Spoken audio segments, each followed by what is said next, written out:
ajustes posteriores a su versión física. Y asimismo, esta versión física pues tuvo muy poca difusión, era muy costosa. Luego hubo una segunda tiro de imprenta a través del ICANN, pero pues realmente muy pocas personas pudieron hacerse con esta que sería quizás una de las obras más importantes de la serie de Mutis.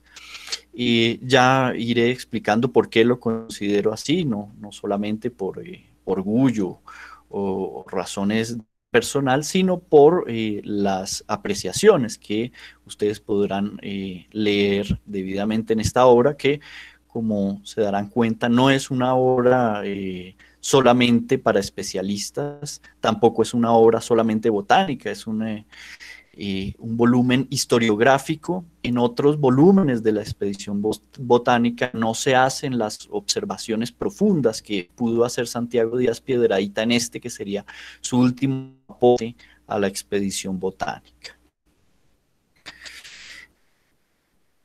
Y el primer elemento que con el cual no cuenta la obra en físico, editada e impresa con ciertas limitaciones hace unos 4 años, es la clave. Y por supuesto la invitación es a aportar todos los elementos de retroalimentación para la misma. Esta era una de las grandes lecciones de Santiago Díaz Piedradita, y era que las claves nunca, ni un programa de computador, y que las claves son siempre claves de trabajo, es decir, solamente son claves en la medida en que se utilicen y haya investigadores pasando taxones por estas claves. La clave entonces nos dirige a las subtribus, son las que estoy mostrando en este momento y que estarían al inicio de la obra, y las subtribus, pues, por supuesto, culminan en géneros que podrían ser llevados a especies, dado una característica que desarrollaré en el curso de la presentación, y es la presencia de disecciones, cosa que en las guías de campo pues no existe. Sin embargo, esta es una clave tremendamente técnica, y por lo tanto para la presente charla optaré por presentar una clave simplificada. Y este es el volumen entonces que trata la tribu Eliante, que sería la tribu a la cual pertenecen los girasoles, pero los girasoles, al ser europeos pues, y norteamericanos, deberíamos decir que es la tribu a la cual pertenecen los frailejones. Y los frailejones pertenecen a la familia de las compuestas, en latín compositae, o composite, y hoy en día que adoptan la denominación asteráceas, pero originalmente se denominaban compuestas por cuanto presentaban inflorescencias compuestas. Esto quiere decir que las flores se condensaban acortando sus pedicelos hasta el punto en el cual se formaba una nueva estructura denominada receptáculo en la figura H, y todas las flores entonces se disponían en una inflorescencia que originalmente se llamó una flor compuesta. Dentro de la familia de las compuestas o asteráceas, entonces aparece una tribu denominada la tribu Eliante, en honor al Elianthus, es decir, la flor del sol, que es la que vemos a la izquierda, que no está presente de forma natural en Colombia, pero en Colombia sí está presente la forma de la derecha, que está considerada en la obra, que es, por ejemplo, una liana del género Wedelia. Esta tribu se caracteriza porque cada flor está subtendida por una bráctea que en sinanterología se denominan páleas. Entonces es de fácil reconocimiento, pero para los no especialistas, por supuesto, yo recomendaría más allá comprender que el color de las flores de esta normalmente es muy característico, es un amarillo ocre. Y esto es una situación que nos permite adentrarnos muy rápidamente en la clasificación tribal de las asteráceas, que tienen más de 30.000 especies y por lo tanto son más especies que las especies presentes en muchos grupos de familias de las angiospermas. Y en esta medida, digamos, cada tribu de las asteráceas contendría tantas especies que aún sería superior en número a las especies presentes en las familias más numerosas de angiospermas. Bien, y entonces, con el objeto de organizar la presente tenida, eh, hice una actividad que me pensé que iba a ser más sencilla y era la de proponer una clave simplificada, que por supuesto presenta múltiples excepciones, pero que me permite al menos cumplir con el objeto que es dar a conocer un número de géneros, taxones y especies de esta tribu. Entonces, hablaré de las formas de receptáculo paleo. Estos son las flores que están subtendidas por una bráctea muy notoria, digamos, y que no sería, digamos, un sépalo, que no sería un pétalo, sino que estaría abajo de la semilla, de la cipsela en este caso. Y los géneros de receptáculo que no es paleáceo, que serían excepcionales dentro de la tribu. En las de receptáculo paleáceo hablaré primero de las de hojas alternas, luego de las de hojas opuestas. En las de receptáculo desnudo hablaré de las que tienen semillas rodeadas por una estructura envolvente, las que no la tienen. En las de hojas opuestas hablaré de las flores, ya sea hermafroditas estériles o hermafroditas fértiles, con papus o sin papus, y así sucesivamente. Mi interés, por supuesto, es navegar por la obra original con el objeto de certificar, digamos, la altísima resolución de estas imágenes y, por supuesto, motivar una y mil veces a los que me están escuchando a imprimirlas. Yo lo he hecho en esta empresa de nombre Auros y ha sido bien recibida el resultado, con algunos ajustes de color quizás en el momento de la impresión. Pero bueno, como ustedes saben, esta guía de campo surge de la obra homónima de la expedición de Mutis y digo que serían unas de las, quizás el volumen más consentido de este autor gaditano, puesto que estarían representados los pintores de mayor trayectoria en la expedición botánica.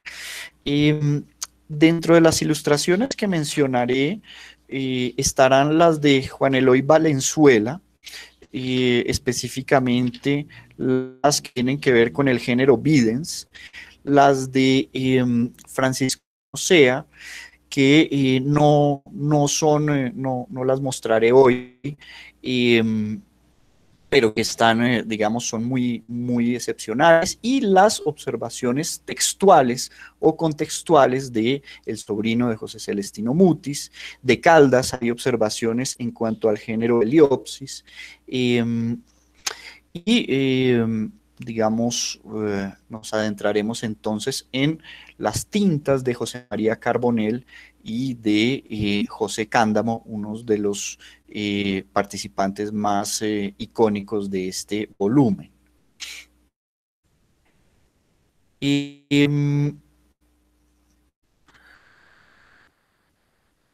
Mi experticia esencialmente la alcancé en el Herbario Nacional por medio de un periodo en el cual tuve el privilegio de digamos, llenar el espacio que dejaba Santiago Díaz al haber sido recibido como director de la Academia de Historia. Hube de tener el privilegio de comprender la terminología del siglo XVIII en relación con las plantas, particularmente las asteráceas, con una serie de términos que eran tremendamente crípticos y que realmente fueron sustituidos por otros que no eran tan exactos. Mutis en muchas ocasiones, como la referenciada aquí, se vuelca hacia las asteráceas como un modelo de investigación, y esto es muy paradójico, puesto que en el momento en que se conocía muy poco de las familias de plantas del Nuevo Mundo, Mutis se centra en una de las familias más complejas. Y de esto entonces dan fe sus diarios, que son transcritos en gran parte en esta obra, cosa que no ocurre, nuevamente insisto, en otros volúmenes que no fueron constituidos por historiógrafos como fuere Santiago Díaz Piedrahita. Entonces, en las especies de receptáculo paliáceo y hojas alternas encontramos como primera medida a la ambrosia. En este caso contamos con 3 especies en Colombia, menciono particularmente el epónimo atrapabrujas del departamento de Caldas. Esto porque otros epónimos han sido relativamente inconvenientes. Quisiera mostrar, por ejemplo, esta confusión entre ambrosia en la parte superior y el género Artemisia. Y a la ambrosia, por su parecido, digamos, tanto en su morfología foliar como en otros aspectos, se le ha dicho Artemisa. El problema es que la ambrosia es relativamente tóxica y si bien los dos cuentan con efectos narcóticos, particularmente el de la Artemisia, el del género Artemisia, es un efecto que podría llegar a ser alucinógeno, sedante, además de otros que son más de tipo medicinal, curativo. La ambrosia no cuenta con estos efectos y en cambio tiene efectos que son adversos, además de otros que por supuesto también son medicinales, pero esta confusión debe ser resaltada puesto que en el Nuevo Mundo, y esto es lo que referencia a Mutis, el género es ambrosia y no artemisia, y ambrosia recibe erradamente el nombre de Artemisia.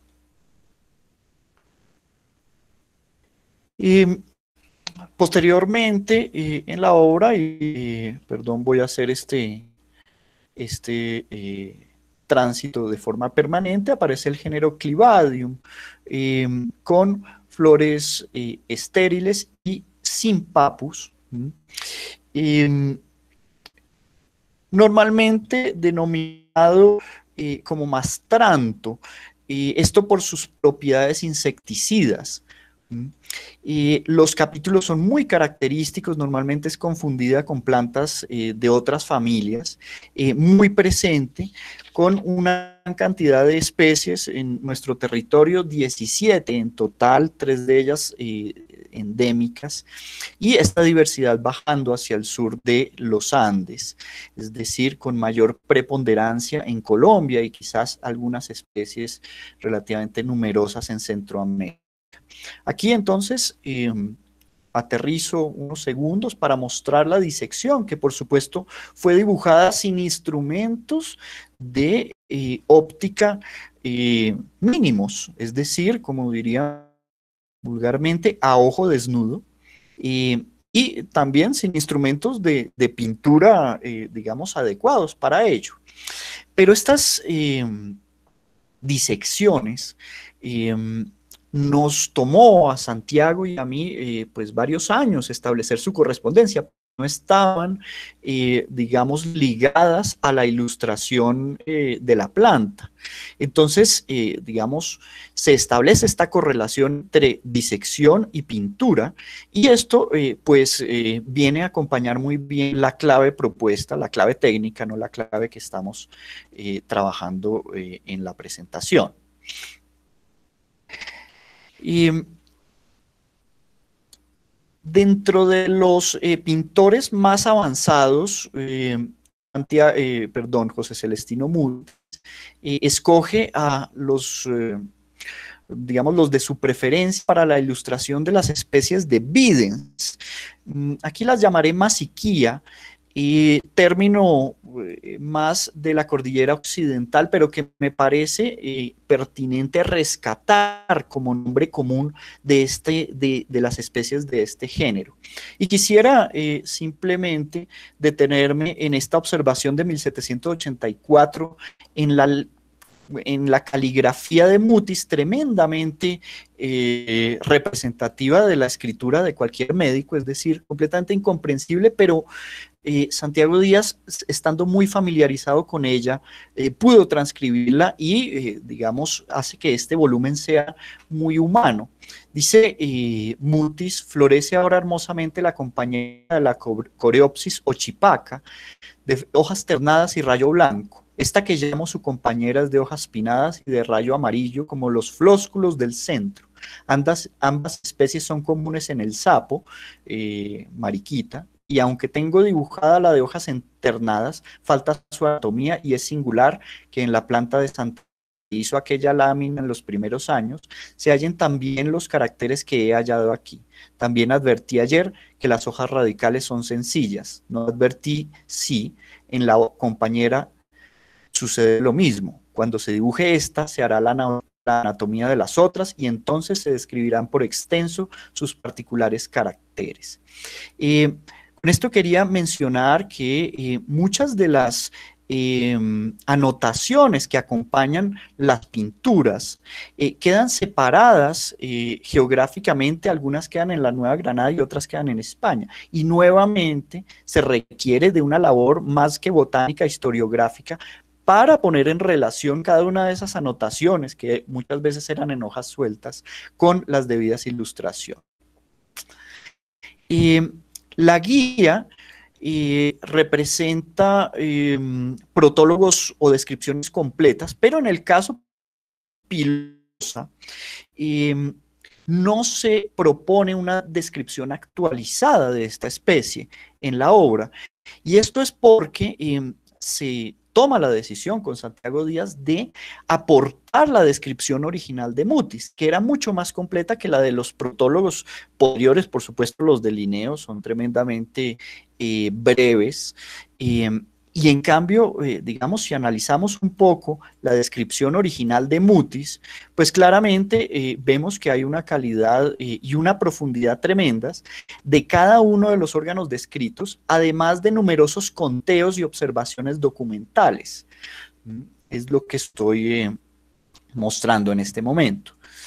Es decir, para su descripción, Mutis no utiliza 2, 3, hasta 5 especímenes, sino que utiliza muchas veces docenas de ellos, lo cual es, digamos, una novedad y algo que ha sido pasado por alto en las observaciones de la certeza taxonómica de Mutis respecto de sus observaciones. Aquí vemos, por ejemplo, el conteo de las filarias o de las hojas del calículo, y se ve, por ejemplo, que en este caso, ese día, hace conteos de a lo menos 7 individuos diferentes. Bien. El género Bidens, por ejemplo, aquí representado con la especie Bidens levis, se nombra como Bidens por dos cachos, perdón por el término común, que presenta la semilla. Y es sumamente interesante que puede pasar de capítulos radiados o de capítulos, digamos, con unos pétalos muy largos, a lo que vemos en este caso, que serían capítulos discoideos, muchas veces dentro de la misma especie, incluso dentro de una sola población, podemos encontrar los dos morfos. Y esto complicó mucho tanto su taxonomía en los tiempos de Linneo como en los tiempos actuales, que se debe establecer la correspondencia, por ejemplo, entre una ilustración y un nombre. En este caso, el Bidens pilosa.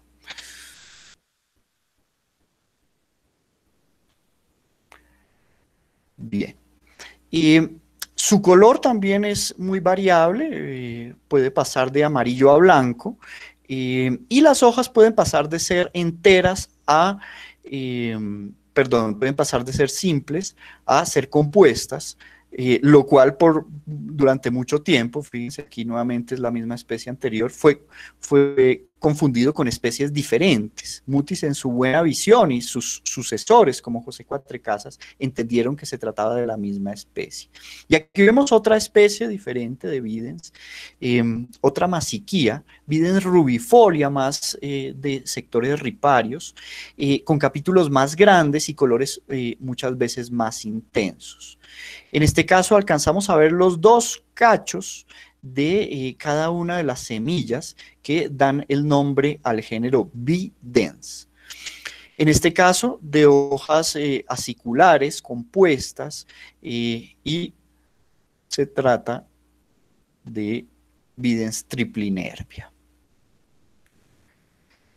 Bien, y entonces aparecen no solamente disecciones, sino también ilustraciones de plántulas, cosa que no ocurre, digamos, en otras familias.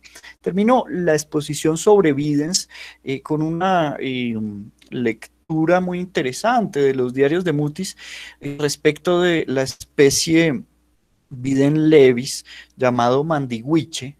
Esta especie en particular, decía Mutis, su olor es yerboso, su sabor amargo y repugnante y al tacto membranosa.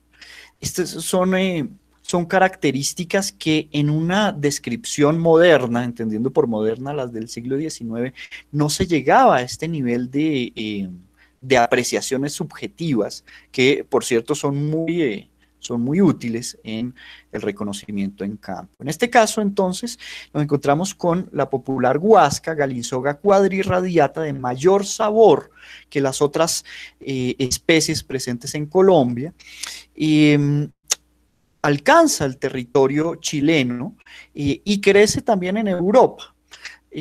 Su origen, digamos, no es muy fácil de establecer. Su variabilidad es muy alta, variabilidad intraespecífica me refiero. Aquí mostrando la misma especie, la que normalmente tiene propiedades organolépticas. Debo reparar en el epónimo Chagraquigua, que Mutis rescata y que está referenciado en la obra para la otra especie de Galinsoga, la Galinsoga parvifolia, parvifolia refiriéndose a las hojas más pequeñas, que en realidad son más grandes que las de quadrirradiata, pero cuya mejor carácter diagnóstico sería que tiene menos sabor que la Galinsoga quadrirradiata. Bien, el género Acmela, de taxonomía muy difícil, Santiago Díaz hizo algunos avances en su tipificación, con una utilización muy común como curativo del dolor de muela, es un calmante cutáneo, también con propiedades antisépticas. Yo rescataría para este género el epónimo Yambú, que ha caído en desuso y que creo yo correspondería, con la ayuda de los asistentes a esta presentación, reinstituirlo. Y aquí, digamos, la lámina monocroma. Recuerden ustedes que estas plantas eran traídas normalmente de sectores alejados de Santa Fe o de Mariquita y debían ser ilustrados de inmediato por la escuela de pintores. Se ilustraban a color y posteriormente se pasaban a un grabador que en una lámina de cobre reproducía la pintura. Esta lámina de cobre iba a servir después con una capa de tinta para imprimir la pintura sin necesidad de ser pintada o ser dibujada, y un colorista iba a recolorear estas ilustraciones, lo cual nunca fue hecho, puesto que los materiales de la expedición fueron confiscados antes que se pasara a la fase de imprenta. Bien, quería nuevamente detenerme sobre las referencias documentales, que a mi gusto son uno de los grandes aportes en vida de Santiago Díaz a la obra de Mutis, particularmente respecto de los yambús, dice Mutis: tiénese igualmente como remedio certísimo contra los dolores de estómago, cuando provienen de un humor acre que lanza y punza en alguno de los intestinos, como en la disentería y tenesmos, y entonces llama el vulgo curar el bicho. Al ser José Celestino Mutis, médico de profesión, las referencias documentales que otorga sobre esta tribu en particular, sobre este grupo de plantas en específico, son tremendamente avanzados estos comentarios. Aún hoy, los usos que están referenciados en los diarios de Mutis no están plenamente, digamos, establecidos en las farmacopeas modernas. En este caso, Heliopsis grandes, también con una taxonomía muy críptica. Esta pintura nunca pudimos definir con Santiago Díaz si pertenecía realmente a Heliopsis o al género Espilantes. De cualquier forma, está referenciado como nombre común de Mutis el término heralda, término que debería reinstituirse como en los otros casos. Bien, nos acercamos entonces en la clave a las formas leñosas de receptáculo convexo, pasamos las formas de receptáculo cónico, y quisiera hablar de las verbecinas, género de difícil identificación, con muchas especies relativamente crípticas. En Colombia podría ser el centro mundial de su diversidad, con 31 especies, aunque pareciera ser en los últimos años Perú podría tener más especies que las colombianas. De cualquier forma, habría que comparar las endémicas. En Colombia hay 18 especies nativas, lo cual cambiaría un poco la ecuación. Formas de hojas de tallo alado, perdón, muchas veces subopuestas, en algunos casos de capítulos discodios, en otros radiados. En este caso, Verbecina crassirramia sería la propia de Cundinamarca. Quisiera insistir en el epónimo Mujuyo, que sería un buen sustituto a otros de más digamos, occidentales, como Camargo, como Llorón. Me parece que Mujuyo podría ser más incluyente para este tipo de plantas. Y en este caso, una de las sorpresas de la obra es una especie inédita, de la cual he hablado en algunas redes sociales, una verbecina de capítulos pequeños, radiados y blancos, afín a Verbecina nudipes, pero de hojas completamente alternas, pero revisando, haciendo un trabajo alimentado un poco por las polémicas que han surgido al respecto, resulta ser que dentro de los materiales de la expedición, y haciendo un conteo cada vez más certero gracias a las herramientas nuevas, al catálogo de Triana, parece ser que en general los materiales de la expedición nunca superaron el territorio de la ciudad de Florencia, hacia el sur. Por supuesto están materiales de Francisco José de Caldas, que pertenecerían a digamos, sectores más al sur de esta ciudad, pero estos no corresponderían a, digamos, al eje nuclear de la expedición botánica. Y hacia el norte es aún más certero afirmar que la expedición no superó la ciudad de Bucaramanga y más específicamente el pueblo de Paz de Río. Con lo cual, volviendo a esta situación, esta forma, con esa acotación geográfica, sería claramente una especie inédita que, como anécdota particular, no tiene material representativo asociado de la expedición botánica, ni existen tampoco pliegos de herbario presentes en ninguno de los herbarios considerados. Por lo cual, esto es un llamado urgente a la búsqueda de esta especie, porque de lo contrario significaría que la especie se extinguió sin dejar siquiera un pliego tipo. Bien, en este caso, la montanoa, el popular pauche, yo prefiero el término upacón, término propio de Cundinamarca, cada vez en mayor desuso, lamentablemente, y esto pues obligaría a hacer un esfuerzo mayor para reinstituirlo. En este caso, Montanoa cuenta con 3 especies, es más diverso en México que en Colombia. Sin embargo, aquí hay una endémica. Bien, el género Melanthera, nos encontramos en la clave en el siguiente lugar. Estamos en el numeral 6, plantas herbáceas de receptáculo convexo. Su nombre en latín se refiere a las anteras negras, que se alcanzan a ver como unos puntos muy pequeños en este caso.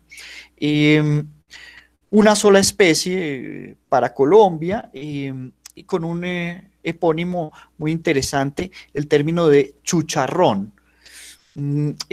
Traté de indagar con, digamos, los grupos humanos que lo utilizaban, de dónde provenía, sin mayor éxito, pero creo que este nombre sustituiría a cualquier otro que no estuviera referenciado.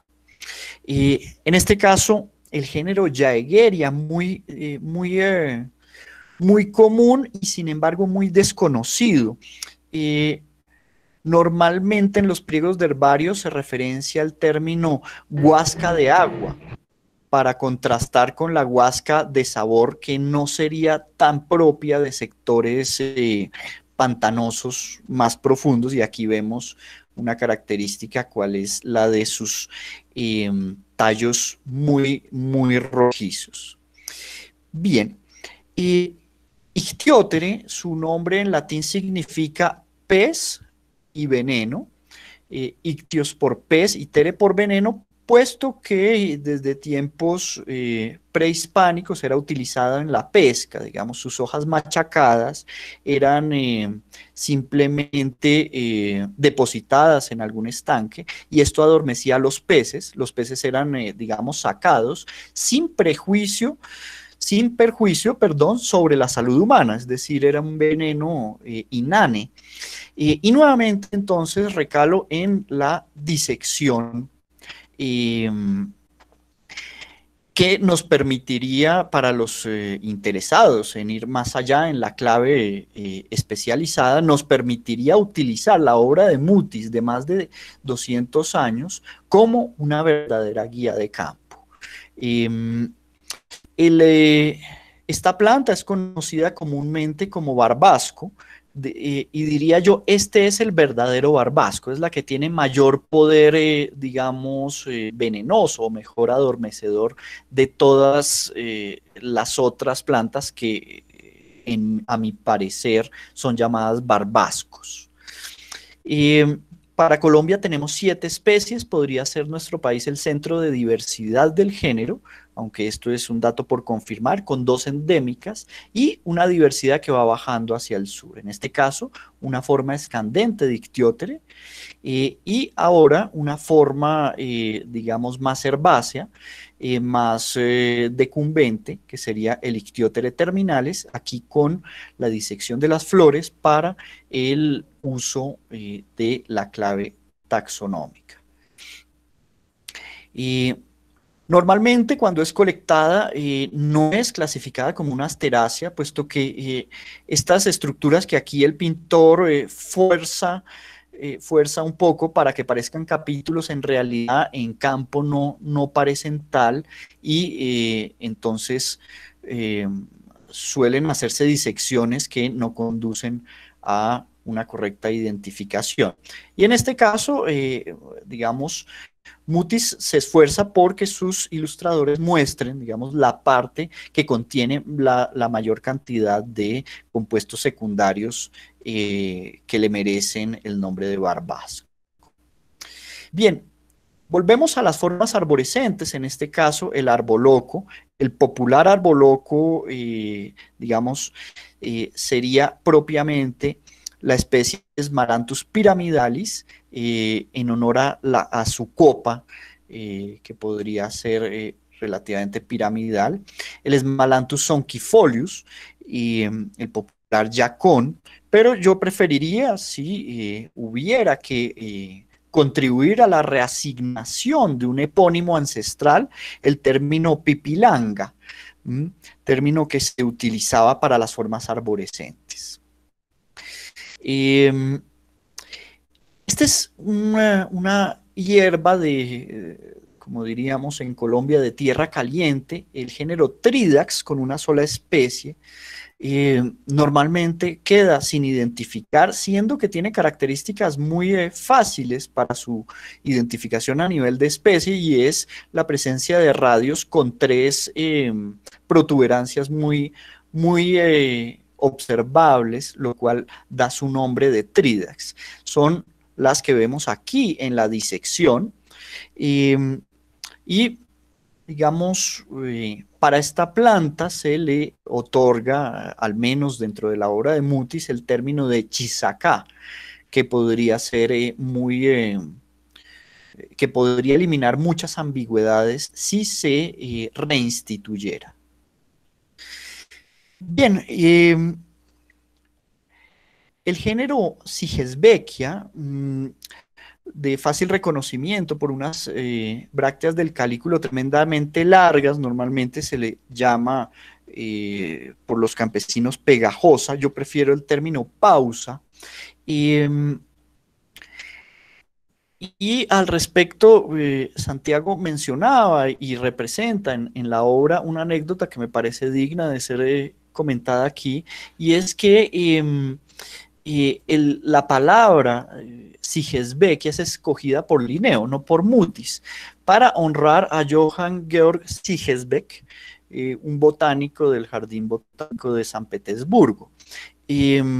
Hasta ahí, digamos, es una etimología básica, pero Santiago Díaz repara en una anécdota que no entiendo muy bien dónde pudo haberla pescado, dónde pudo haberla encontrado, y es que en realidad Linneo se la dedica a Sigesbeck porque era una planta pegajosa y de aroma relativamente repugnante. Entonces, digamos, los intríngulis de esta situación están aún por descubrir.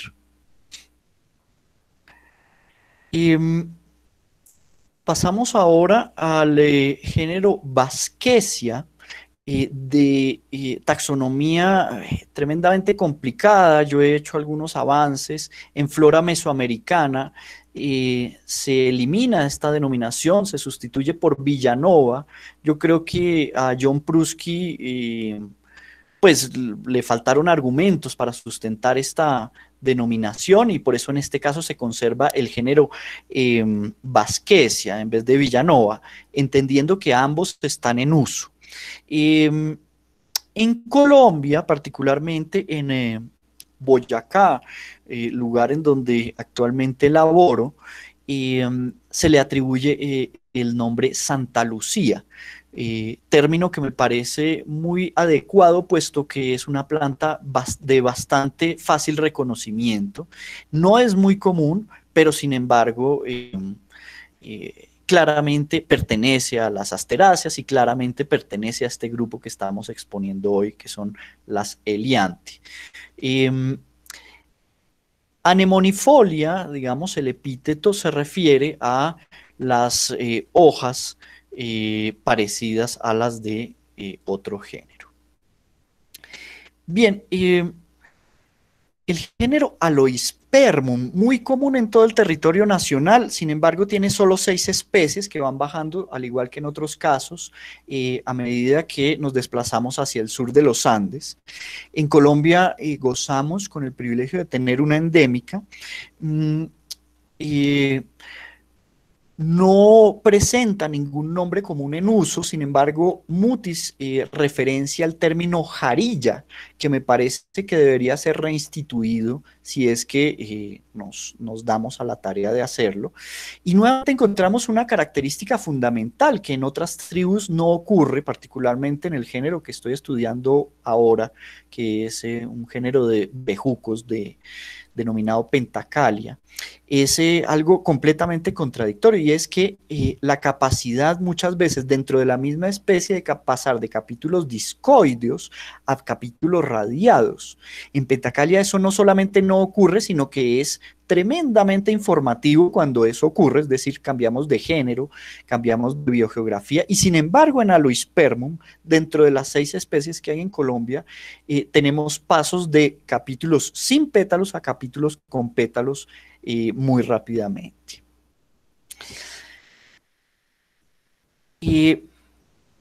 Nos encontramos ahora en las formas de receptáculo sin palias, receptáculos desnudos, las semillas no rodeadas por una estructura envolvente, las flores del disco bisexuales, es decir, con un pistilo funcional, y particularmente las que tienen un papus que no tiene unas cerdas muy largas, sino un papus más bien que se llamaría escábrido, es decir, un poco más duro, y particularmente aquí vamos a hablar de las formas que tienen las semillas radiadas y con papus.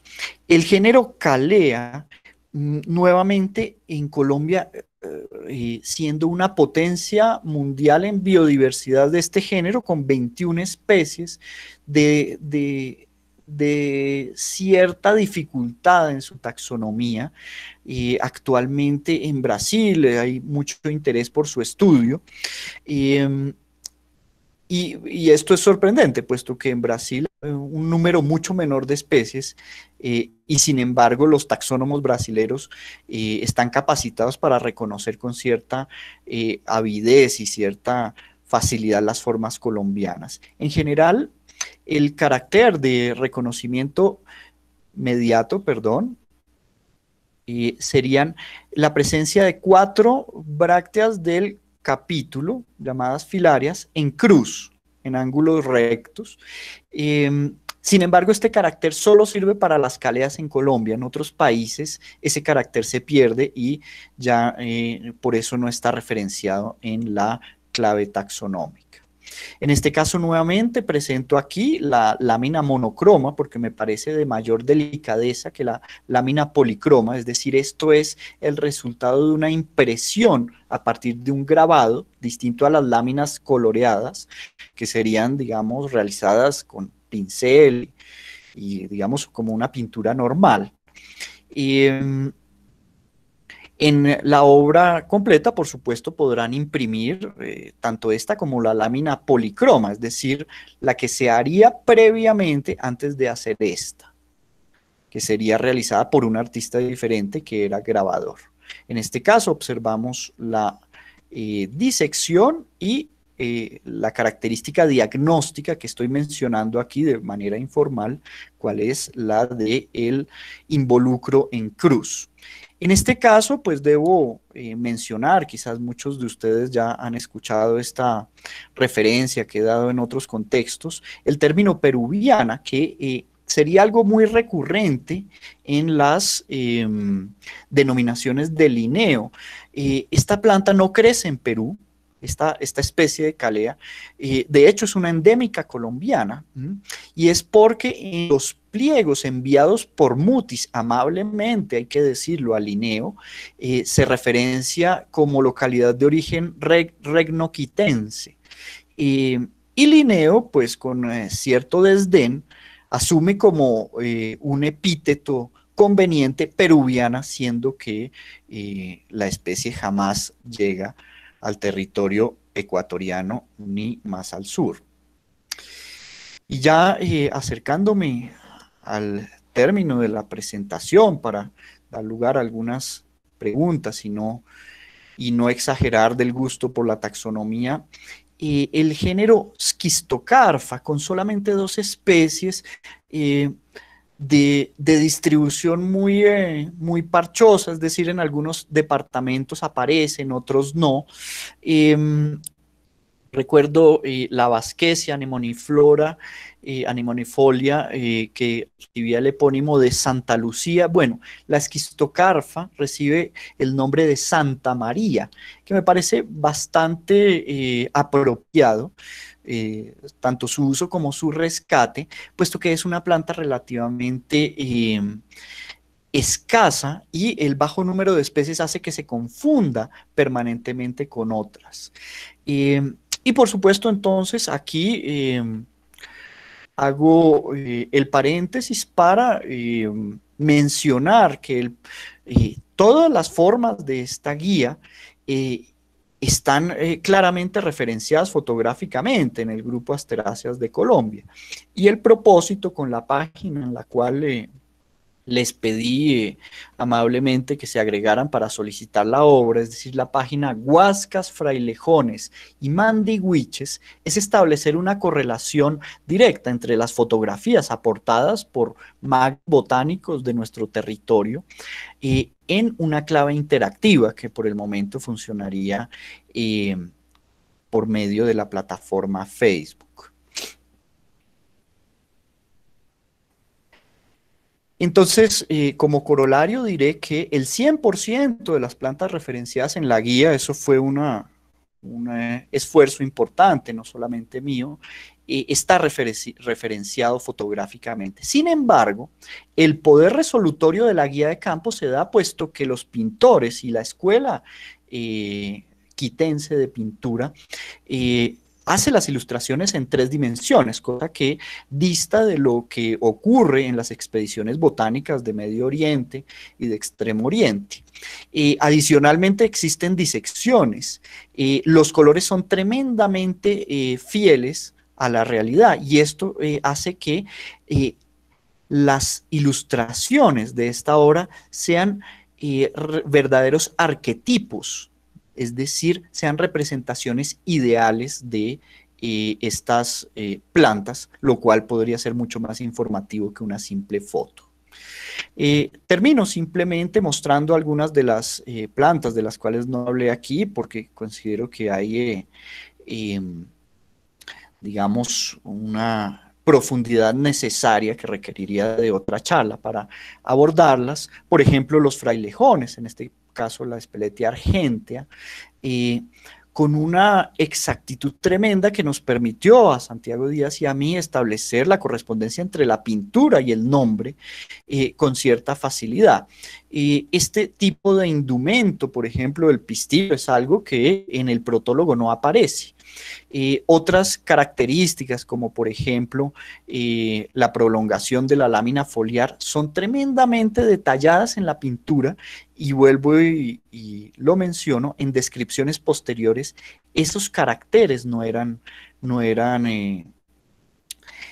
subrayados. En cambio aquí no de la mano de Mutis, sino de la mano de Matisse, de Carbonell, de otros ilustradores, aparecen esos caracteres que son de un alto interés taxonómico y que no aparecen en las claves taxonómicas comunes y corrientes. Por eso el valor de esta obra ya no como obra decorativa, obra etnográfica, sino como guía de campo de consulta inmediata, digamos, a través de un dispositivo móvil.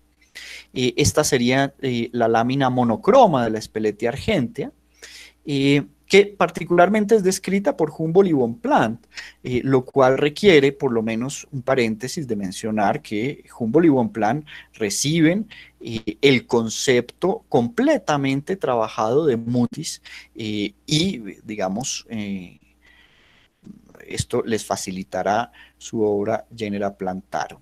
Y en este caso, la lámina policroma, que podría ser una de las más icónicas de toda la expedición botánica, digamos, sin ánimo de opacar la Barnadesia espinosa, la Muticia clematis, otras pinturas que fueron muy importantes durante el fragor de la reedición de la expedición botánica. Sin embargo, esta era inédita hasta hace 3 años, y en este momento entonces se puede decir con cierto nivel de certeza que pertenece a Speletia grandiflora, el frailejón mayor.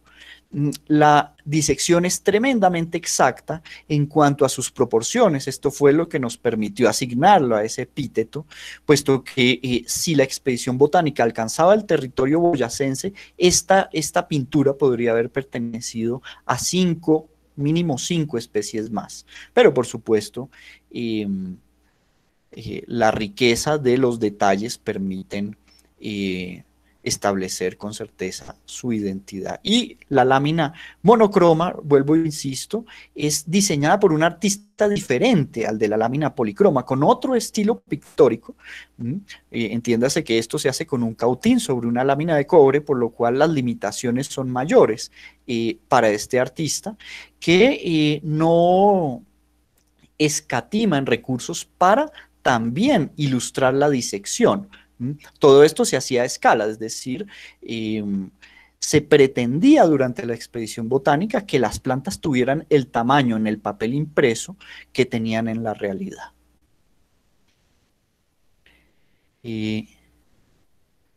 Espero que haya sido de su agrado y por supuesto veo los innumerables comentarios y preguntas en el chat.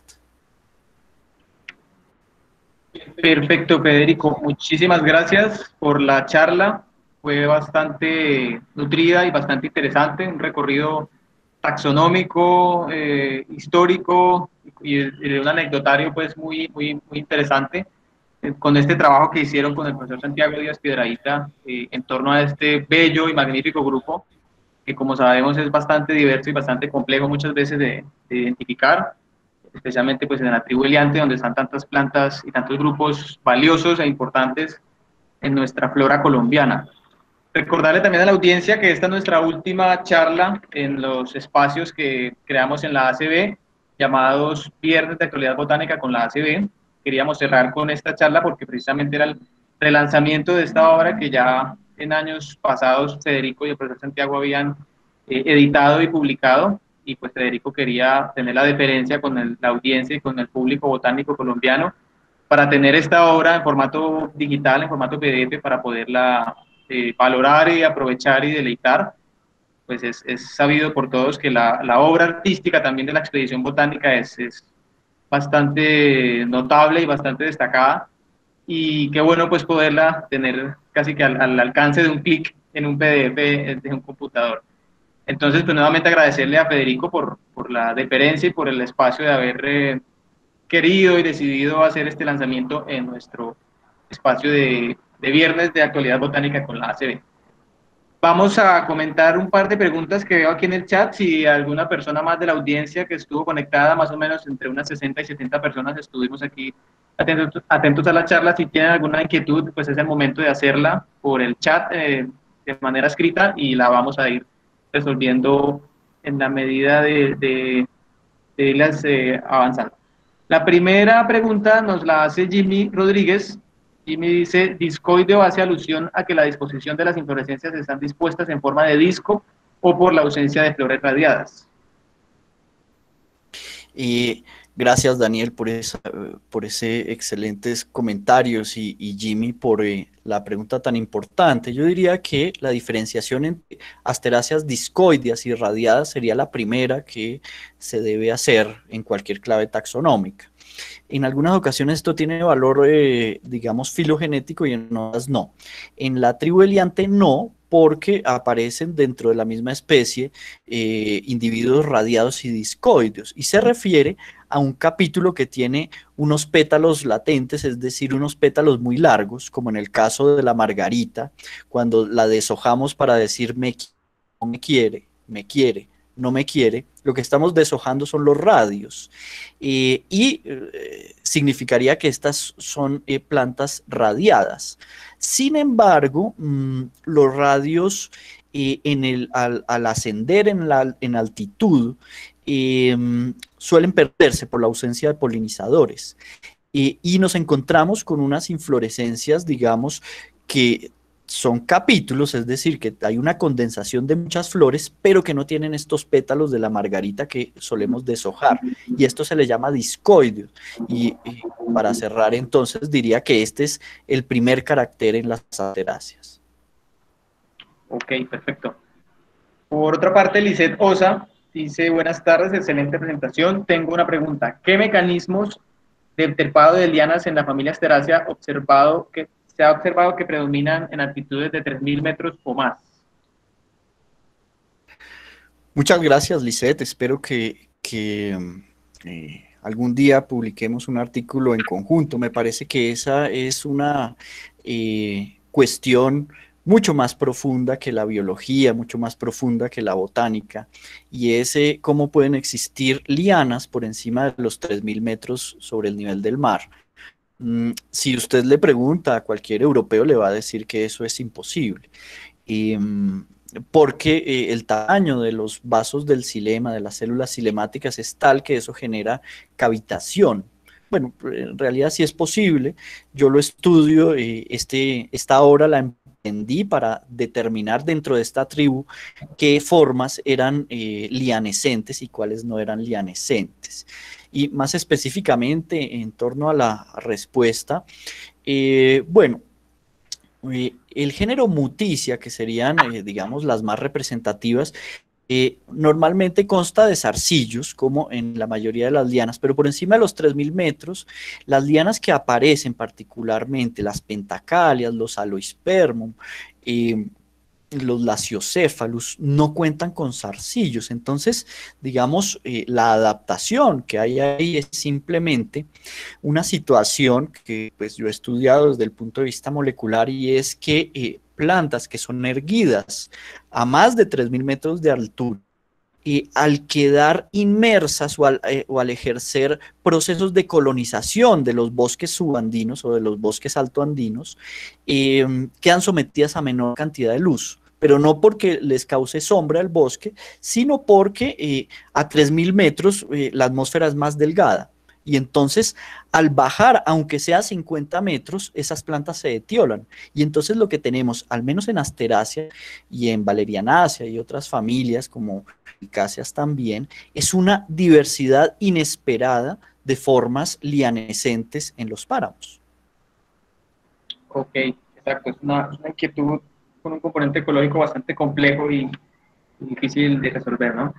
Bueno, Carlos Arturo Mojica nos dice que, también buenas tardes, gracias por la información, ¿cómo diferenciar Galinsoga quadrirradiata de Galinsoga parviflora? Esta ha sido precisamente una debate, una discusión que hemos tenido Federico y yo, y en el grupo de Asteráceas de Colombia que comentaba Federico también es frecuente que alguien pregunte, bueno, ¿y cómo las diferencias? Entonces, pues sea este momento una vez más para comentar esas diferencias, Federico, por favor. Muchas gracias, Carlos Arturo y Daniel. Eh, bueno, yo le diría, le ofrezco muy amablemente enviarle la clave taxonómica, que sería la forma correcta. En realidad, en taxonomía lo que tenemos es una variabilidad que solo se puede estudiar en campo. Entonces yo le podría decir que la Galinsoga parviflora normalmente es de capítulos discoides, pero también tiene capítulos radiados, entonces no son características únicas, y lo que hace uno normalmente es identificar las poblaciones y en campo estudiar estas poblaciones para después ver la segunda especie y observar, digamos, en qué medida esas variabilidades no se juntan. La respuesta sencilla sería probándola. Eh, la Galinsoga quadrirradiata tiene mayor cantidad de compuestos secundarios de los que le dan su sabor al ajiaco que la Galinsoga parviflora. Sin embargo, en Perú se utiliza es la Galinsoga parviflora. La explicación de esto pues no la tengo, pero es una pregunta, digamos, de las más inmediatas en relación con las planticas de este grupo. Perfecto. También tenemos aquí un par de agradecimientos. Julián Darío Carrillo dice que gracias, Federico. Néstor Leonardo igualmente. Liz Velasco, que muy buena presentación. De Ana Patricia Vázquez también. Me uno yo también pues, a esta felicitación, y también valga comentar Y agradecer una vez más a Federico por la creación del espacio en Facebook de Asteráceas de Colombia, que ha sido una página en la que especialistas y entusiastas por este bello grupo nos hemos podido congregar, conocer algunas generalidades sobre el grupo, algunos comentarios, bueno, cómo identificar estos géneros, por qué sí es esto, por qué no es esto. Esos espacios de divulgación pues también son muy importantes y Federico sin duda fue el que lo creó y es el que se lo ha echado al hombro, como se dice coloquialmente, y pues sirva este espacio también para agradecerle a Federico por esa gestión que hace por este bello grupo. Y hay una pregunta más de Jairo Pinto, que me atrevo también pues a comprometerlo. Jairo pues es un gran conocedor de la flora del páramo en Colombia, en el trópico, y pues sería muy bueno poder contar con una charla de él el próximo año en este espacio para que nos comparta lo que ha sido su trabajo en torno a la flora paramuna en Colombia y pues podamos también aprender de esta diversidad. Jairo dice, tremendo trabajo, honra tanto al profesor Santiago como a Mutis y a los artistas botánicos que dejaron su vida en estas láminas de trabajo tan minucioso. Gracias a Federico por tremendo esfuerzo y a la ACB por abrir este espacio. Sandra Arroyo también hace un saludo que dice, manifiesta que ha sido muy interesante la charla. La profesora Hilda Dueñas dice que es curioso cómo se resaltan las imágenes los cortes transversales del tallo con las grandes médulas blancas, quizás propias de las asteráceas. Así es, pues el detalle de las ilustraciones, no solamente en las asteráceas, sino en todos los grupos, pues era tal que inclusive detallaban muy bien los cortes transversales, las médulas, que es lo que comenta la profe. No sé si Federico tenga también ahí un comentario para complementar el aporte de la profesora Hilda. Y, mm, me, es curioso cómo se resalta en las imágenes, quizás propias de las asteráceas. Sí, por supuesto, el interior de las asteráceas pues tiene mucho que hablar de su evolución. Las asteráceas hay que entender que evolucionan afuera de Sudamérica. Surgen en Sudamérica, en épocas posgonduánicas, digamos, se radian en el viejo continente, en África, y aquí vuelven y llegan. Y entonces cuando vuelven y llegan aquí hace 30 millones de años aproximadamente, muchos géneros, otros en fechas distintas, llegan como hierbas. Entonces cosas como por ejemplo el arboloco, el pauche, la verbecina, por lo general son lo que llamaría Sherwin Carquist árboles paquicaules, es decir, árboles que no deberían ser árboles, es decir, hierbas gigantes al final. Y proveer este detalle en una ilustración es algo que claramente en ningún momento va a ser superado a fotografía. Así es, correcto. Bueno, tenemos otros saludos también de agradecimiento de parte de Jimmy Rodríguez, de la profesora Hilda, de Edwin, de Marlon Poveda, y Marlon también tiene una pregunta y dice, no en el sentido estricto taxonómico o botánico, sino más bien en el sentido histórico, cuando asevera que no se pueden hacer las impresiones de las pinturas de Mutis porque la colección fue decomisada. ¿Quién decomisa dicha colección y bajo qué argumento? Bueno, muchas gracias, Marlon. Esa es una cuestión que debería impactar con mayor furor la identidad nacional. Recordemos que en cercanías al año 1815, se comisiona a Sinforoso Mutis con suegra la organización de las láminas en unos baúles. Y esto con unos guardias en la puerta, porque él, digamos, tenía el beneficio de prisión domiciliaria, pero estos días fueron aproximadamente 4 días, van a ser críticos para la expedición botánica, porque ¿qué pinturas va a meter Sinforoso en las cajas?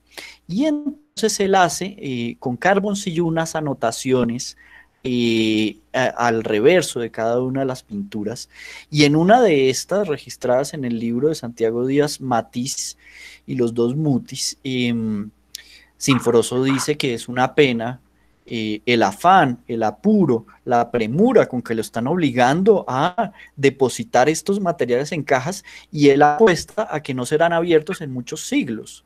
Efectivamente, habrá que esperar el año de 1905 para que más o menos empiecen a abrirse estas cajas, a determinarse el daño que habían sufrido por ratones, por goteras, etcétera. Y pues, para dar respuesta a la pregunta, lo decomisa Pablo Morillo bajo el espectro de la Reconquista. Hoy en día, esta puesta a disposición de la obra ya no con un precio, digamos, impagable, digamos, salvo para un banquero o alguna institución, sino ponerla a disposición en PDF, y no en resolución normal, sino en la resolución original, es decir, que permite una impresión en gigantografías de 1 metro prácticamente, y permite, digamos, nuevamente retomar el estudio. Estoy seguro que incluso de las plantas que yo identifiqué, existe todavía la posibilidad de que hayan determinaciones que son inexactas, y esto solo puede hacerse si están a disposición. Cuando yo emprendí este proyecto con Santiago Díaz, todas las identificaciones las hicimos con base en una diapositiva.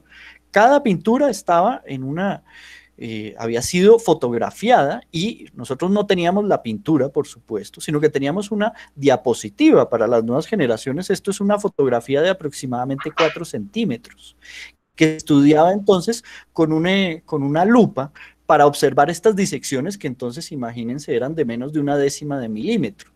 Entonces, el hecho de que hoy no solamente se pueda poner a disposición, eso espero, sino que además estas ilustraciones puedan ser reproducidas, genera realmente una apropiación de toda esta obra. Perfecto. Karen Salazar dice que muchas gracias por el excelente trabajo, que será de mucha ayuda para las personas que deseamos aprender sobre estos temas, e infinitas gracias por terminar y complementar este maravilloso libro. Yeset Escobar y Jesús Antonio Gómez también comentan que muchas gracias. Jairo ya, digamos que nos aprovechó pues el espacio que queremos tener con él, y nos dice que en el año próximo nos vamos a ver. Entonces, qué bueno, muchas gracias, Jairo, por querer compartirnos los conocimientos sobre la flora de páramo. Y Boris Villanueva, nuestro presidente de la ACB, que va a cerrar ahorita con unas palabras, también comenta que muy ilustrativa la charla, y pregunta que si la localidad del Sapo es Mariquita o La Mina, donde vivió Mutis entre 1777 y 1783, previo a la expedición. Bueno, gracias, Boris. Sí, las cuestiones y las apreciaciones de Boris me han obligado a profundizar un poco en el tema de los límites geográficos de la expedición botánica, y por supuesto, mal haría yo tratar de responder algo de lo cual hay conocedores dentro de los asistentes mejores que yo. Sin embargo, cuando aparece una especie nueva en una ilustración, es decir, una especie que no tiene referencias en herbario, el tema de dónde pudo venir es crucial, porque si viene de Nariño, por ejemplo, la ilustración, pues eso amplía muchísimo el espectro de posibilidades. En el caso de las localidades donde estuvo radicado Mutis, que sería El Sapo, Mariquita y Santa Fe, pues en la medida en que Mutis tenía una manía, diríamos, o un defecto, y era que las ilustraciones tenían que ser hechas máximo 7 horas después de haber sido cortadas las plantas. Y esto, pues, por supuesto, limitaba, por ejemplo, en Mariquita, las plantas que eran traídas del Nevado del Ruiz, pues la expedición duraba 7 horas y tenían que ser ilustradas esa misma noche a la luz de una vela, y los colores tenían que quedar perfectos. Entonces, pues me extiendo más respecto de la pregunta, pero en relación con ciertas plantas es crítico los trabajos que han sido hechos por algunos historiógrafos e historiadores respecto de que ya hay un punteo muy cercano a la realidad de cada una de las colecciones, me refiero a las plantas secas de mutis en Google Earth. Entonces podemos saber que muchas de estas formas no superaron los límites de Florencia y de Paz del Río. Perfecto. Y la última pregunta que tenemos la hace Dana Guevara, bueno, hace dos preguntas realmente. Pide por favor que le recordemos o le recuerde Federico el significado de paleáceo. Y la otra pregunta la hago después. ¿Cuál es el significado de paleáceo, Federico? Bueno, Dana, me parece que tienes una vena de sinanteróloga porque es una pregunta muy específica de la familia y sin embargo es el primer doblete que aparece en cualquier clave taxonómica de las asteráceas, es decir, páleas o no páleas. Para ver las páleas hay que disgregar el capítulo, pues, en campo uno lo hace con las uñas, sacar la semilla y ver si en la base de la semilla, en la parte de abajo, hay una hojita. Se demora uno menos de 2 segundos en apreciar ese carácter. La gente lo desconoce profundamente y me parece muy grande el contraste entre la facilidad de apreciarlo y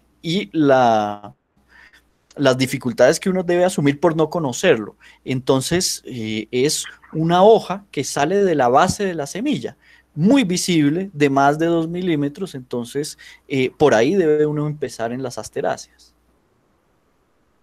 Perfecto. Y la segunda pregunta de Dana es más ecológica, dice que le gustaría saber qué polinizadores tiene la familia respecto a la altitud en Colombia. Bueno, en el grupo Asteráceas de Colombia hay unos acérrimos investigadores de los polinizadores en altitud o en altura. Yo te recomendaría estar en contacto con Diego Amaya, que pues ha referenciado fotográficamente muchas de estas situaciones, además de otros participantes. Pero lo cierto es que en las asteráceas, pues claramente lo que tenemos es una superficie de polinización mayor de lo que hay en otras familias, porque el capítulo es una condensación de flores en un diámetro muy pequeño. Entonces, digamos, los himenópteros y los lepidópteros que de una u otra forma hay en el páramo, por lo general terminan siendo visitadores de las asteráceas por encima de muchas otras familias. Entonces, digamos, en Colombia hay una cierta pobreza de estudios de la relación entre altitud y polinización de asteráceas, pues todos entendemos que a mayor altitud hay menor presión atmosférica y eso hace que los polinizadores pues tengan que tener ciertas adaptaciones y las asteráceas sería un lugar muy interesante para verlo. Además de otra situación, con esto termino, y es la depredación.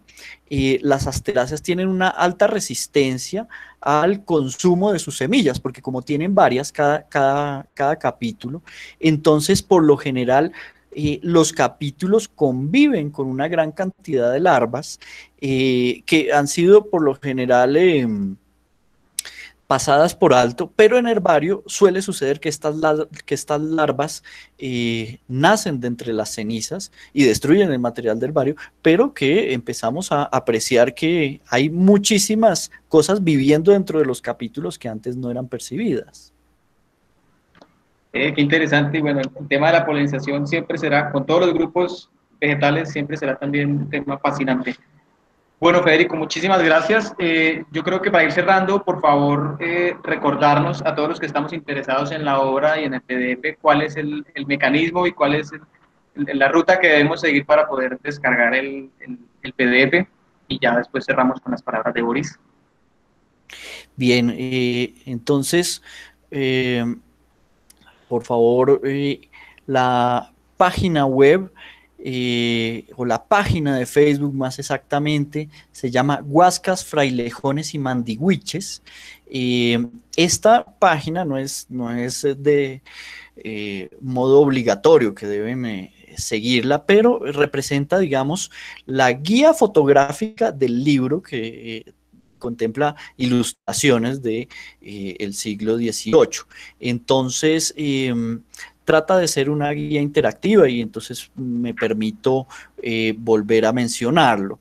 Es una guía en construcción y deberá tener varios aportes en el futuro. Pero ahí, en este momento, existe el link para la descarga de la obra completa, pesa cerca de 100 megas, y allí, digamos, pueden hacer el ensayo con cualquiera de las láminas, su impresión, pueden imprimir simplemente un fragmento, es absolutamente equivalente a la impresión formal del Jardín Botánico de Madrid. Segundo, un correo a mi cuenta fgarciayanes@outlook.com me permitirá quedar en contacto con ustedes y darles un saludo muy especial, además de enviarles la obra completa. Por lo demás, aprovecho y le doy las gracias a Daniel, que además de ser todo un mentor en cuanto a herramientas para la difusión del conocimiento botánico, es un gran amigo, y a Boris por estar efectuando una labor muy ejemplar en el Jardín Botánico y ahora en la Asociación Colombiana de Botánica. A todos los demás, muchísimas gracias y espero que nos veamos. Así es, Federico, muchísimas gracias nuevamente por el espacio, por la charla. Y bueno, de parte del Comité de Publicaciones de la ACB, queremos agradecerle a toda la audiencia que nos ha acompañado en esta serie de charlas y en esta última. Entre esas personas se encuentran pues, Boris Villanueva, que es nuestro presidente de la ACB, Andrés Felipe Borges, Hilda Dueñas, Mónica Sarmiento, Naisna Manrique y Daniel Mauricio Díaz, quien les habla. Y nos vemos el otro año con otras charlas de interés para el gremio botánico.